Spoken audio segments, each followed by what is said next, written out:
Antok. Kapang tayo sa atin. Yan! Sino kasama kayo nung? Ha? Kami nga nirgin man. Nila? Nasa-press kami. Hindi din. Kami Hindi na naman. kami na pa doon. Pero kagabi, tangin na pa. Palumin ko.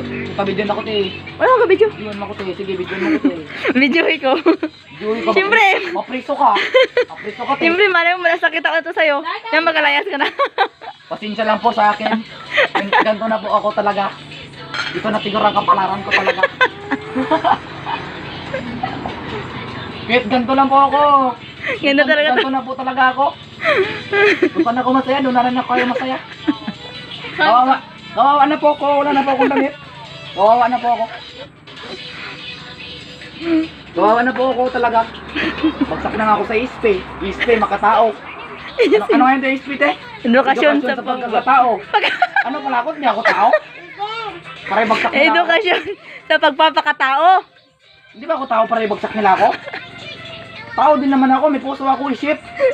May damdamin ako. May isip ka. Pero bakit niya ako pinapalayas dito? Kasi baka naman ako ah. Nagalingkod ako sa Panginoon. Oh, sige. Galingkod ako sa Panginoon. Magtunong ako doon maglinis. Paggabi, gabasa ako ng Bible. Iniisip ko na lang na baka ako yung pun. Inisip ko na lang nga minsan baka ako ang pun. Wala naman ang pugi natin. Pero, pasensya lang po talaga sa mga nakapaugas ko dyan. Ito lang po ang masasabi ko sa inyo. Maglalayas na po ako. Kung gusto niyo pang lumigay ang buhay niyo, palayasin niyo ako. Pero, ito, joke lang yun. Pero sa totoo lang, kung palayasin ako dito, maglayas ako. Binagsak ako sa makatao eh. Pagpapakatao, bubo.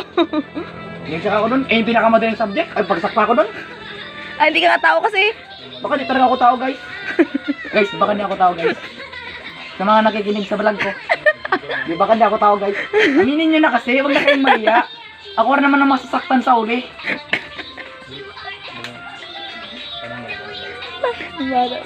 Ang hirap ng buhay palaboy, guys. Totoo lang. Kaya kayo mga nanonood ngayon, mag-aral kayo ng mabuti para sa future nyo. Ako kasi, wala na akong future eh. Wala na akong mga pinaista ko ng magulang ko, pinista ko doon. Palasin pa ako dito. Wala na akong mapupuntahan. Ako na lang, nananalag na ako sa Panginoon. Pero pag magbigay dapat ng alay, dapat tag 100. Pag abo, bigay ka siguro. Ito 100 dapat, hindi pwede 20, barya. 100, pangbilog. Pwede. Ano? Ayaw na? Pero sa totoo lang, Ayaw na? ang pananalig sa Panginoon, isa-isip natin sa puso. Kaya nga tinawag, ama, ina, para sa anak natin. Go. Kailangan 100 ang bayad sa atin. Pag nagkuhan tayo, pag nag-alay. Kailangan pa nagbalay ng bigas, 1 sako dapat agad. Kung mahal nila ang Panginoon. Pero, joke lang yan. Sorry po, Lord. Pero kung sa totoo lang talaga, lubos-lubosin natin ang buhay natin. Ang buhay natin may ikli lang. Kaya kung saan ka na masaya, kung gusto mo maglayas, masaya ka na dun. Layas ka eh. Pero kung nakakadina ka pa rin sa lungga. Grabe, nakakadina na din yan. Kunyari, ikaw sa loob. Oh, ikaw, kan ka pa. Special child ka. Hindi ka special child. Special ka sa magulang mo. Siyempre, hindi ka palasin sa bahay. Oh, namatay ka doon. Wala, hindi mo masalita ang buhay mo. Hindi ka pa naka-beach. Matalagaw-lagaw. Oh, di ba? Kaya pag ako mamatay, okay lang. Berlin na lang. Yan lang po. Salamat po. Tama natin.